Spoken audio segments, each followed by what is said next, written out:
Hi, everyone. Judge Andrew Napolitano here for Judging Freedom.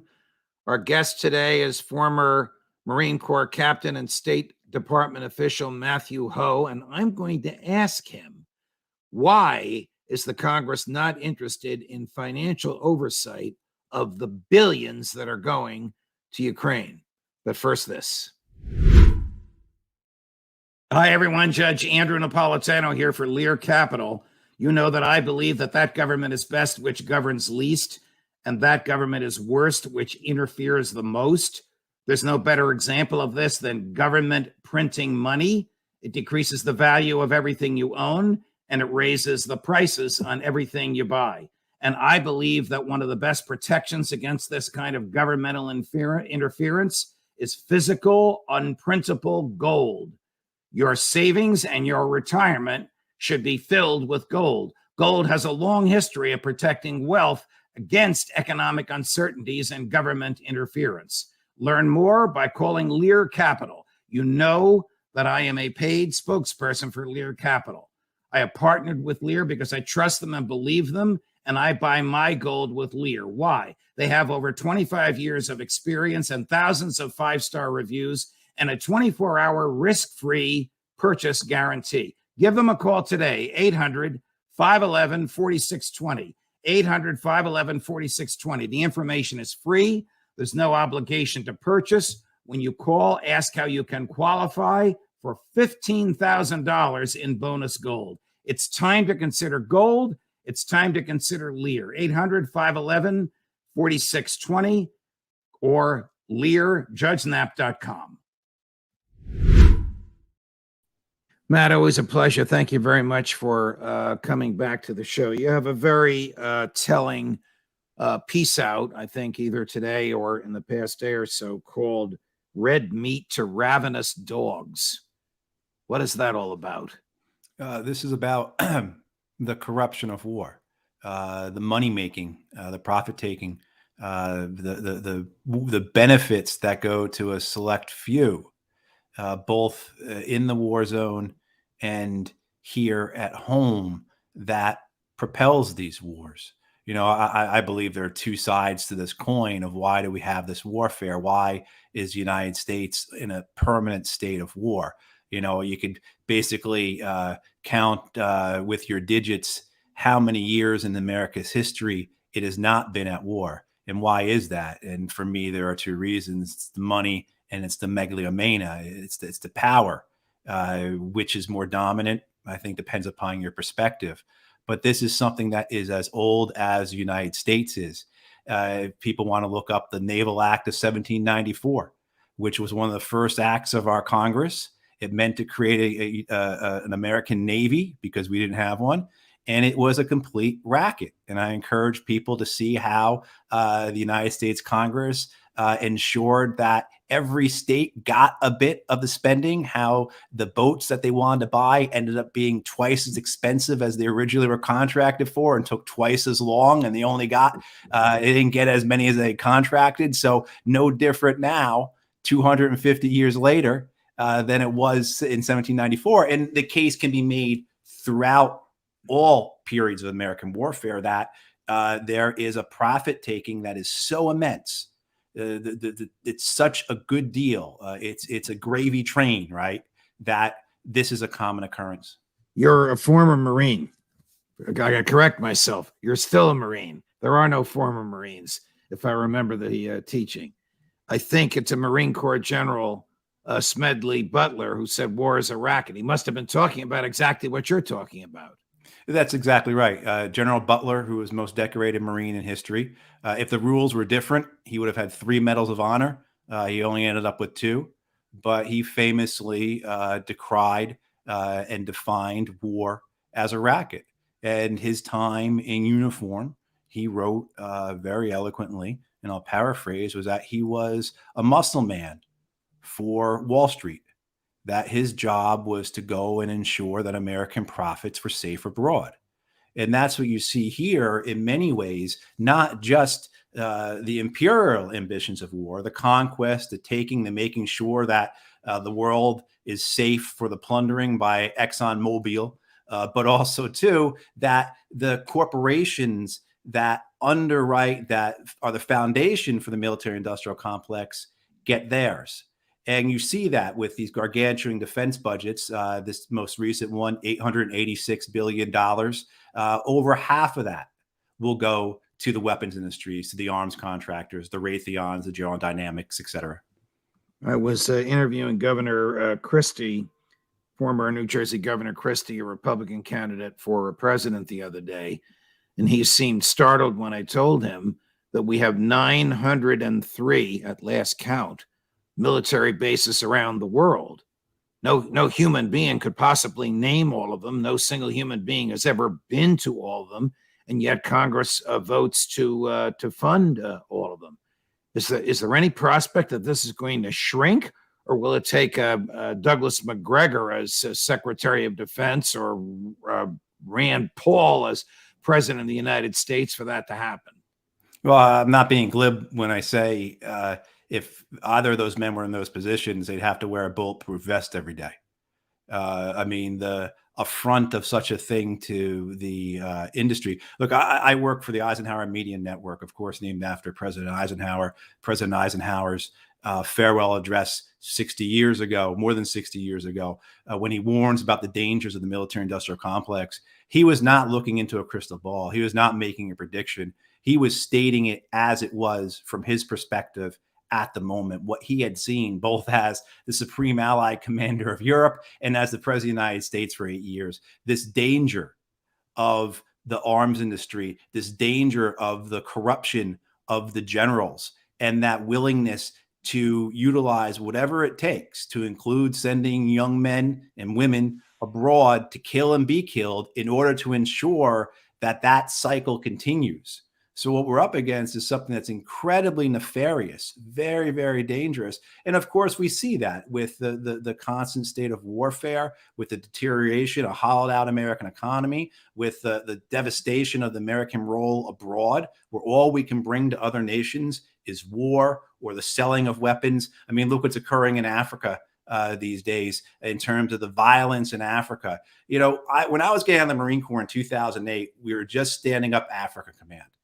At that point, before we started putting all these commandos and trainers and drones into Africa, Africa was experiencing a few dozen terror attacks a year. Last year, Africa experienced 7,000 terror attacks. They had almost 20,000 people killed in terror attacks. The idea that you line that up with the United States' objectives and the way they're pursuing those objectives by doing everything through a militarized foreign policy, you see that tragedy occur in Africa. And then, of course, then you have things such as the coup that just occurred in Niger, where American-trained Nigerian soldiers are the ones conducting the coup, which is absolutely what's been occurring year after year. Since 2008, again, since when Africa Command stood up, there have been 11 coups in African countries conducted by African militaries that were trained by the United States.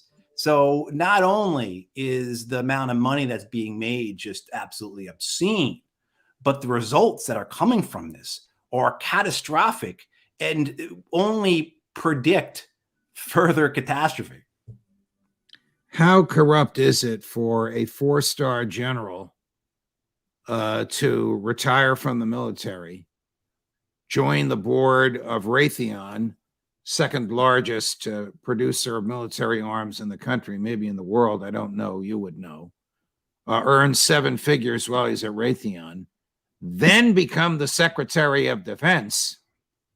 And of course, we don't know what will happen after he leaves that job. Isn't there just an inherent institutional corruption in that course of behavior, which is arguably prohibited by federal law and for which Congress granted an exemption? I'm speaking, of course, of Secretary of Defense and former General Lloyd Austin.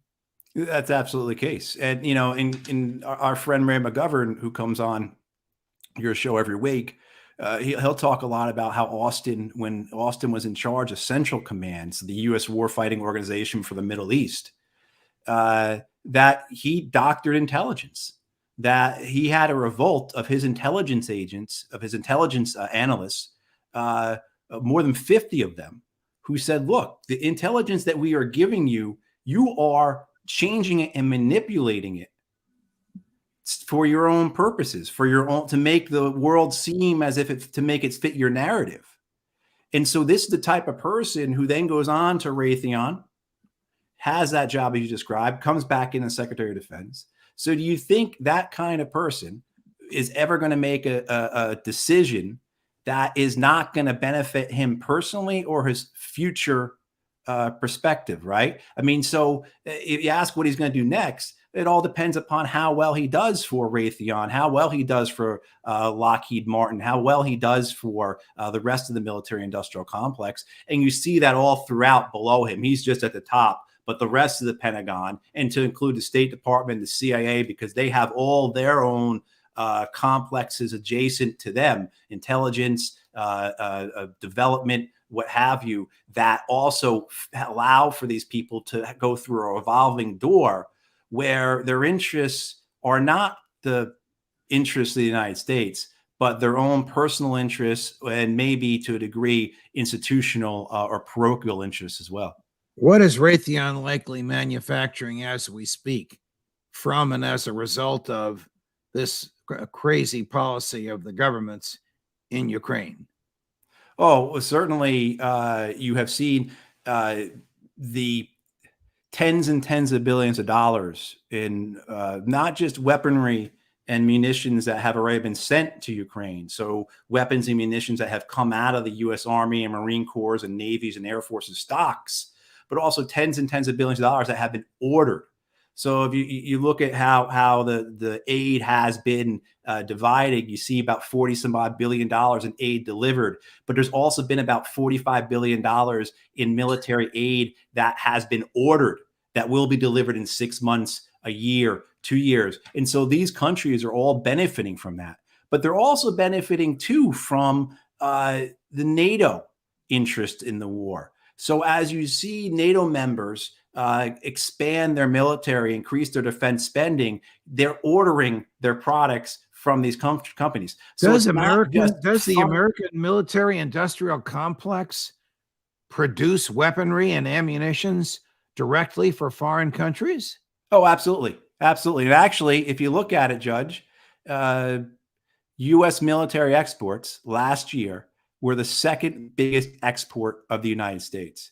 So the first was fossil fuels by a huge amount, 440 billion, 540 billion, something like that. After that, you had about $206 billion in U.S. military exports, some through our government, some directly between the weapons industry and foreign governments. And then you had agriculture at about $195 billion. So last year, the United States' second biggest export was weapons. It wasn't corn and rice and beef and the other things that you would traditionally assume with a healthy American economy.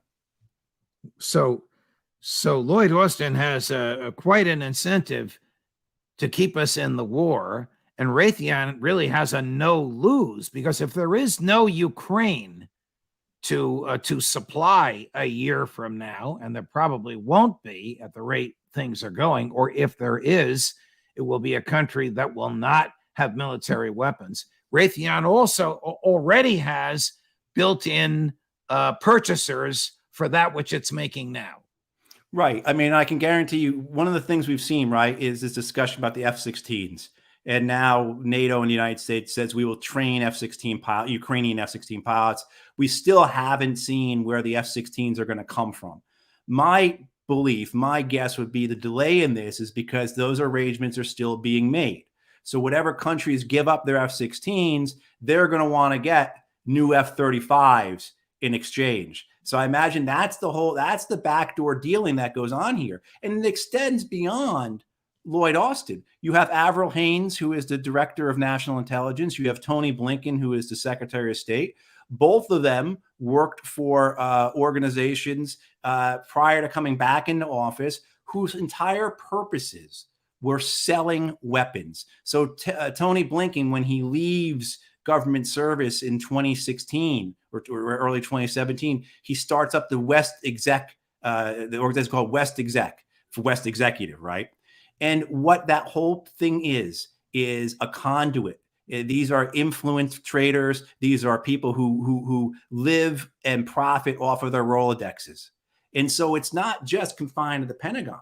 It's throughout the entire federal government at the most senior levels. You have this relationship between the arms industry and then with the decision makers. But then also, too, this permeates into Congress as well, because you have an entire think tank industry that is funded by the arms industry. A recent study by the Quincy Institute found that of the top 10 think tanks that are based on foreign policy, all of them receive defense industry's funding. And of the top 50, almost all receive defense industry's funding. And these are the people who are going into Congress to tell members of Congress what they should think about Russia, what they should think about China, what they should think about Venezuela, etc.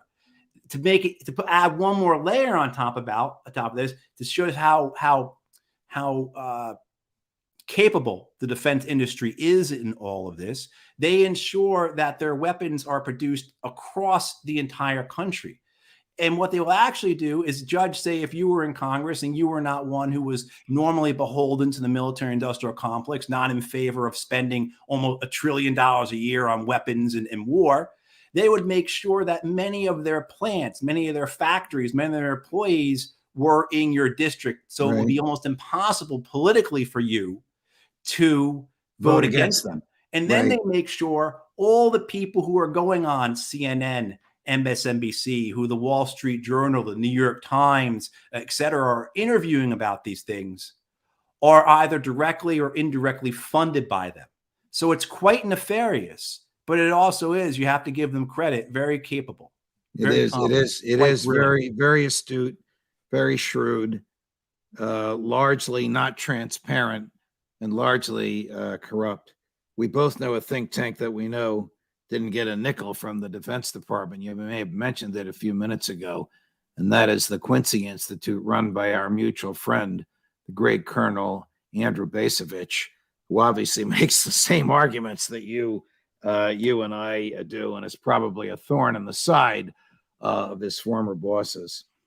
Why is it that there is no oversight of the money going from the federal treasury to Ukraine, given Ukraine's established reputation as one of the most corrupt governments in the world?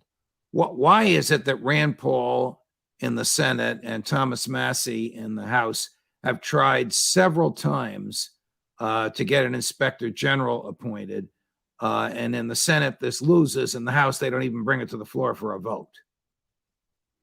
Well, in Paul's case, in Senator Paul's case, his bill, or his amendment to the defense bill, got all of 20 votes. So 1/5 of the Senate thought it was a good idea to have oversight. They've already appropriated $113 billion. We've already seen a number, at this point, countless news stories about where the weapons are going, how they're ending up in the black market, how they're ending up in places in Africa, and back in this hemisphere, So you look at it, and then you look at too, and you see that there's already been a $6 billion accounting error. Several weeks ago, a month or so ago, the Department of Defense came out and said, you know what, we've been doing our math wrong. Our accounting's off. We actually have $6 billion more in the kitty here than we thought. And of course, that $6 billion was to the Department of Defense's favor. So all of that, but then, Judge, just take a step back, right? Why can't they do this?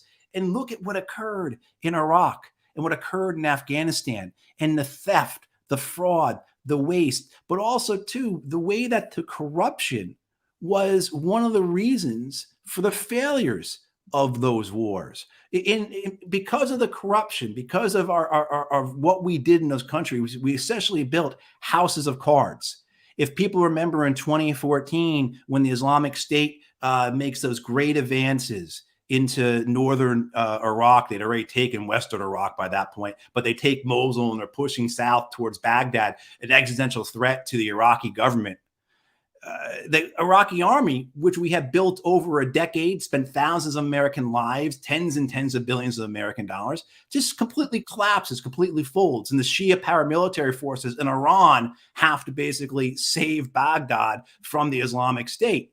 The same thing then occurs in Afghanistan, where as soon as the American presence starts to be removed, particularly the American money starts to disappear, the Afghan army collapses.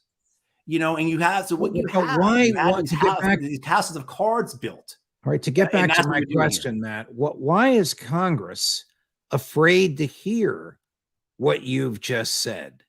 Why is Congress afraid to have an inspector general? It's not going to decrease the amount of money that's going there. It's just going to tell the American public where it's going.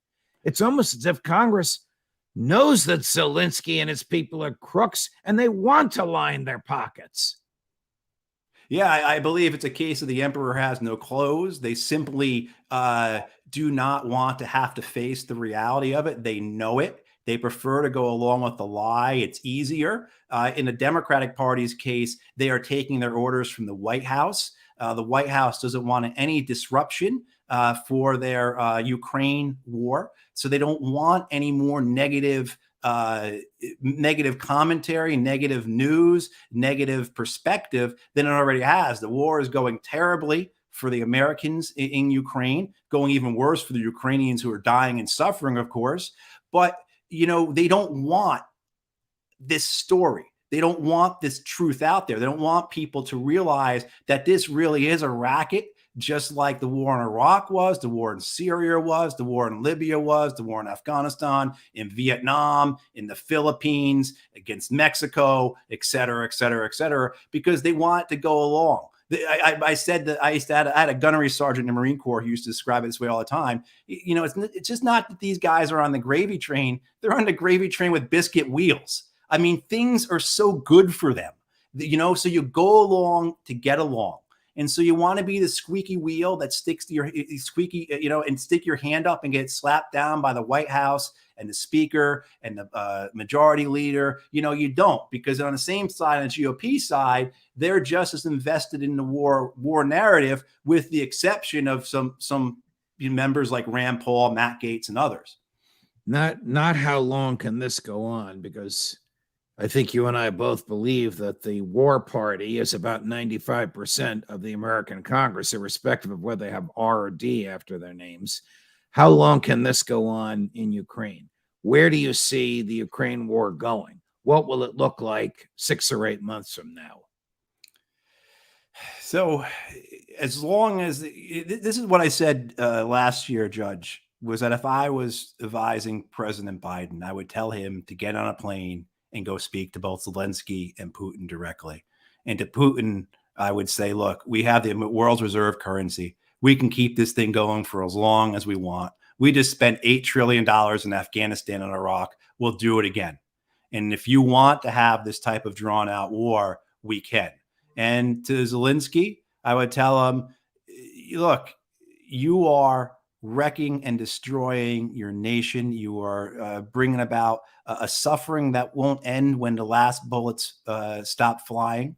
But the thing about this is there is a wherewithal to keep this going. And it depends upon, again, the megalomania and the money.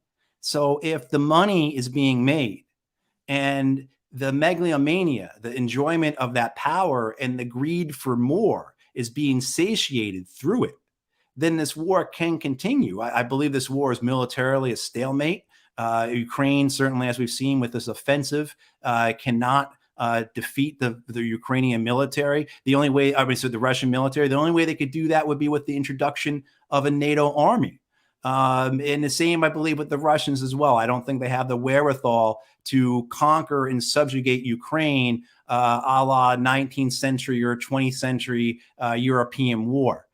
So I think you have that stalemate, but then you also have the very real danger of outside of the front lines of the escalation. We talked about this last week with how quickly the war escalated in the Black Sea region. And right. I think what you could have is either a high intensity or a low intensity conflict occurring along the front lines. Maybe it'd be a frozen conflict where they're not actually shooting each other, just kind of staring each other down. But the danger, though, is that you have this ability for the war to continue to escalate where it becomes similar to the Iran-Iraq war, stalemate on the front lines, and the two sides turn to start bombing each other's cities. And it becomes an issue of destroying one another's cities one at a time, trying to get the other side to back down. And we know from decades of this, from the American bombing of Germany, from the bombing of Japan, from the bombing of Vietnam, as well as other things you can point to,